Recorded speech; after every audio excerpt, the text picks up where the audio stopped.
7월 27일 목요일 하나님께서 주시는 말씀은 사도행전 15장 12절부터 29절까지입니다.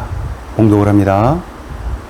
온 무리가 가만히 있어 바나바와 바울이 하나님께서 자기들로 말미암아 이방인 중에서 행하신 표적과 기사에 관하여 말하는 것을 듣더니 말을 마침에 야고보가 대답하여 이르되 형제들아 내 말을 들으라.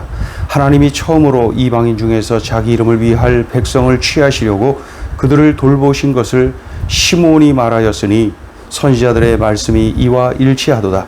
기록된 바 이후에 내가 돌아와서 다윗의 무너진 장막을 다시 지으며 또 그 허물어진 것을 다시 지어 일으키리니 이는 그 남은 사람들과 내 이름으로 일컬음을 받는 모든 이방인들로 주를 찾게 하려 함이라 하셨으니 즉 예로부터 이것을 알게 하시는 주의 말씀이라 함과 같으니라. 그러므로 내 의견에는 이방인 중에서 하나님께로 돌아오는 자들을 괴롭게 하지 말고 다만 우상의 더러운 것과 음행과 목매어 죽인 것과 피를 멀리하라고 편지하는 것이 옳으니 이는 예로부터 각 성에서 모세를 전하는 자가 있어 안식일마다 회당에서 그 글을 읽음이라 하더라. 이에 사도와 장로와 온 교회가 그 중에서 사람들을 택하여 바울과 바나바와 함께 안디옥으로 보내기를 결정하니 곧 형제 중에 인도자인 바사바라 하는 유다와 실라더라. 그 편에 편지를 붙여 이르되 사도와 장로된 형제들은 안디옥과 수리아와 길리기아에 있는 이방인 형제들에게 문안하노라. 들은즉 우리 가운데서 어떤 사람들이 우리의 지시도 없이 나가서 말로 너희를 괴롭게 하고 마음을 혼란하게 한다 하기로 사람을 택하여 우리 주 예수 그리스도의 이름을 위하여 생명을 아끼지 아니하는 자인 우리가 사랑하는 바나바와 바울과 함께 너희에게 보내기를 만장일치로 결정하였노라. 그리하여 유다와 실라를 보내니 그들도 이 일을 말로 전하리라. 성령과 우리는 이 요긴한 것들 외에는 아무 짐도 너희에게 지우지 아니하는 것이 옳은 줄 알았노니 우상의 제물과 피와 목매어 죽인 것과 음행을 멀리할지니라. 이에 스스로 삼가면 잘 되리라. 평안함을 원하노라 하였더라. 사도행전 15장은 유명한 예루살렘 공의회에 대한 기록이지요. 사실상 이것이 세계 제1차 공의회라고 볼 수가 있지요. 베드로 사도, 즉 오늘 본문에서는 시몬이라고 기록되어 있는데 이 베드로 사도가 보고를 겸해서 연설을 했지요. 자신이 체험한 성령의 역사, 이방인들을 향한 하나님의 마음, 그것을 보고를 합니다. 이어서 바나바와 바울 역시 이방인 구원을 향한 하나님의 마음과 하나님의 일하심이 어떠했는지를 자신들의 체험 그대로를 보고를 합니다. 자, 12절을 읽어봅니다. 온 무리가 가만히 있어 바나바와 바울이 하나님께서 자기들로 말미암아 이방인 중에서 행하신 표적과 기사에 관하여 말하는 것을 듣더니, 그러니까 보고하는 바나바와 바울은 자신들을 드러내지 않고 하나님께서 이방인들에게 행하신 표적과 기사를 있는 그대로 자신들이 체험한 그대로를 보고를 합니다. 회의에 참석한 자들은 그저 조용하게 집중하여 진지하게 듣는 것을 볼 수가 있지요. 그러니까 베드로의 보고 그리고 바나바와 바울의 보고를 들은 후에 이제 예루살렘 공의회의 의장인 야고보 장로님, 예수님의 친동생 야고보죠. 이 야고보 장로님이 의장인데 이제 마무리 발언을 합니다. 하나님의 말씀에 근거하여 중요한 사항을 결정짓지요.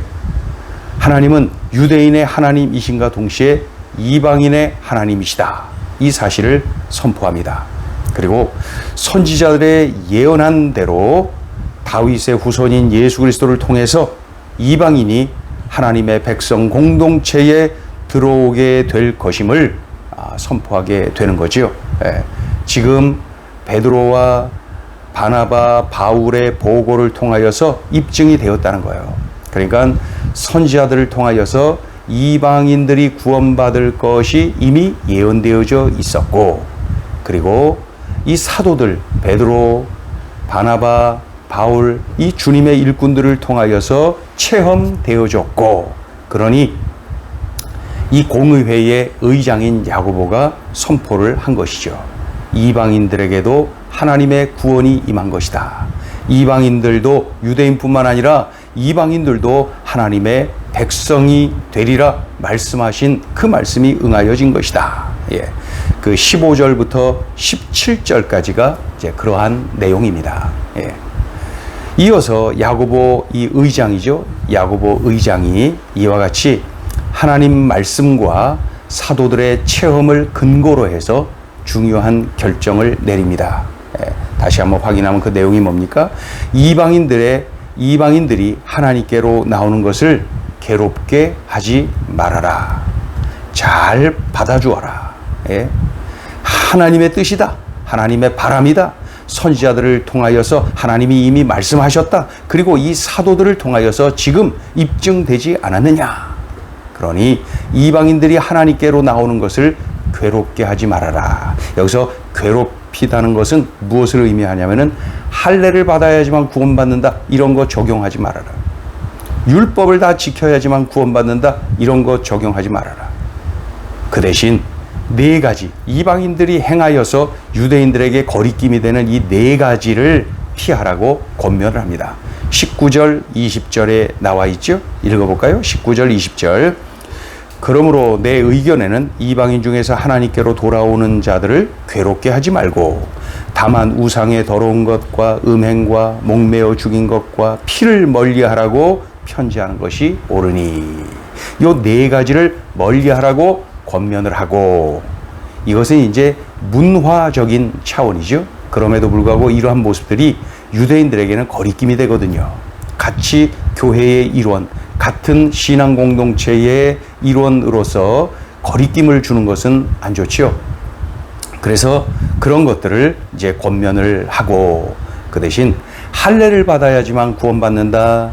율법을 다 지켜야지만 구원받는다. 이러한 것들을 이방인들에게 적용하지 말아라. 이러한 내용이죠. 왜요? 이방인들이 하나님께 나오는 것을 괴롭게 하지 말아라. 이방인도 하나님의 백성이다. 이렇게 하나님 말씀과 사도들의 체험을 근거로 해서 결정을 짓게 됩니다. 그러니 신앙 공동체가 화목하지요, 평안하지요, 더 힘차게 이제 복음을 전하게 되고 세계 선교의 문이 더 크게 활짝 열려진 것이 아니겠습니까? 예. 모두가 야고보의 말에 동의를 합니다. 이런 결정사항을 이제는 편지에 상세히 기록해서 이방 교회에 전하자, 이렇게 결의를 합니다. 그래서 이 예루살렘 교회는 누가 편지를 전달할 것이냐, 이 누가 전하느냐가 또 중요하잖아요. 예. 그래서 바울, 바나바, 그리고 유다, 실라, 이들에게 편지를 주고 안디옥, 수리아, 길리기아 이런 이방인 교회들에게 이 내용, 결의사항을 잘 전하도록 합니다. 공의회에서 결의한 아주 공적인, 공신력 있는 내용을 이제 전달을 하는 거지요. 네. 그 내용은, 핵심 내용은 그거라 그랬죠. 이방인들이 하나님께로 나오는 것을 괴롭게 하지 말아라. 잘 받아주어야 한다. 예. 괴롭게 하지 말라, 이 말은 할례를 받아야지만 구원을 받는다. 율법을 다 지켜야지만 구원받는다. 이런 것들로 이방인들을 괴롭게 하지 말아라. 예수 그리스도를 구주로 영접하는 이들은 유대인이든 이방인이든 모두가 다 구원을 받는다는 사실을 이 예루살렘 공의회를 통하여서 분명하게 선포를 했고 그것을 알리게 된 것이죠. 이러한 내용이 21절 밑으로 29절까지 쭉 기록이 되어 있습니다. 자, 오늘 주시는 메시지입니다. 첫째, 하나님의 뜻을 과감하게 실천하는 야고보의 믿음과 용기를 갈망하라. 지금까지의 관습은 이방인에게는 구원이 없다. 또 그 후에는 어떻게 또 변해요? 이방인이 구원받으려면은 할례를 행해야 한다. 율법을 지켜야 된다.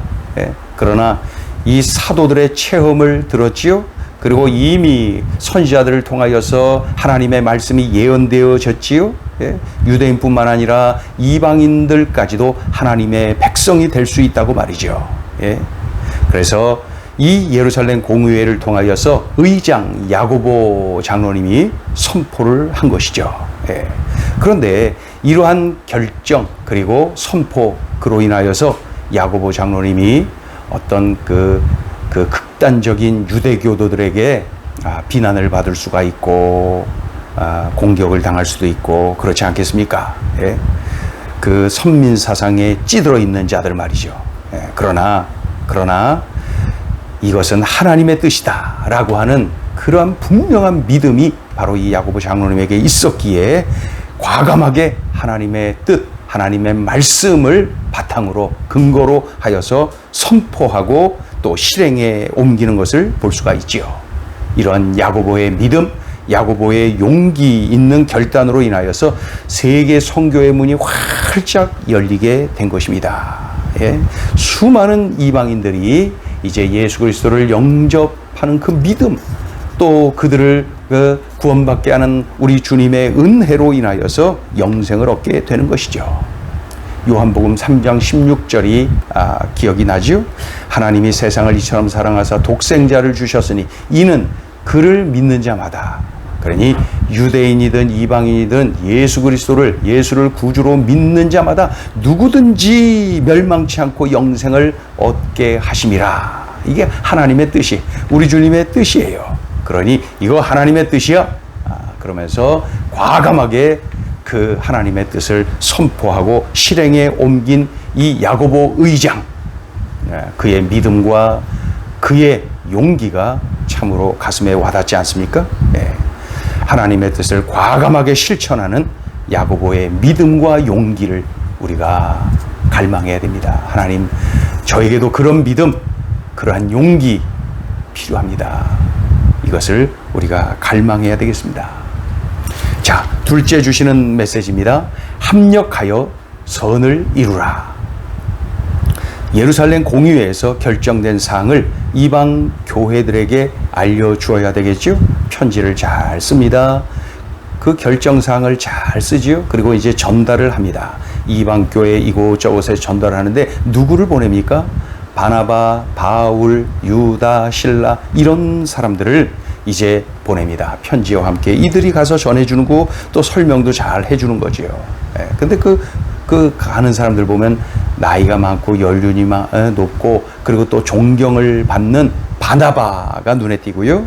또 탁월한 복음 전파자, 열정적인 그런 복음 전파자 바울이 눈에 띄고, 또 히브리파 유대인인 유다, 헬라파 유대인인 실라. 그러니까 무엇보다도 이들의 공통점은 이방인들을 사랑하고 그들에게 복음 전하기를 기뻐했던 일꾼들인 것이 분명하지요. 그런데 이들에게 또 차이점이 보입니다. 나이가 다르고 출신 배경이 다르고 여러 가지 차이점이 많이 있습니다. 그럼에도 불구하고 이들이 합력하여서 생명 살리는 일, 복음을 멀리 넓게 전하는 일에 헌신하고 있는 것을 봅니다. 그들로 인하여서 교회가 더욱 평안하고 복음은 더욱더 힘차게 전파되게 된 것이죠. 우리는 늘 명심해야 됩니다. 합력하여 선을 이루어야 된다. 하나님이 원하시는 일에 내가 합력하여 선을 이룰 줄 알아야 됩니다. 그렇다면 나 자신을 향해서 한번 질문을 해보세요. 나는 나이 많은, 연륜 있는, 존경받는 그러한 바나바와 같은 사람과 합력할 수 있는가? 나는 나보다 훨씬 탁월한 그러한 일꾼인 바울과 합력할 수가 있는가? 나는 출신 배경이 다른 이 유다나 실라와 같은 이들과 합력할 수 있는가? 기도하겠습니다. 하나님 아버지, 예루살렘 공의회 결정이 참 좋습니다. 그로 인하여서 세계 선교의 문이 더욱더 활짝 열리는, 누구든지 예수를 구주로 영접하는 사람 누구든지 멸망치 않고 영생을 얻게 된다는 주님의 말씀이 더욱더 확실하게 응하여지는 그러한 놀라운 결정을 교회가 참으로 한 것을 봅니다. 하나님 아버지, 하나님 말씀에 근거하여 성령께서 주신 그 체험을 근거로 하여서 이러한 결정을 내린 거 참 잘 되었습니다. 또 그것을 전하는 과정이 참 아름답습니다. 하나님 아버지, 우리들 모두도 주님 나라 확장의 도구로 쓰임받게 하시고 견고한 믿음의 사람, 그리고 합력할 줄 아는 사람, 쓰임받는 인생 살아가게 하여 주시옵소서. 그 누구도 예수 앞에 평등하며 그 누구도 예수님을 영접하기만 하면은 영생을 얻는다는 사실, 우리들이 더 확신하면서 담대하게 복음을 전하게 하여 주옵소서. 예수님의 이름으로 기도 올리옵나이다.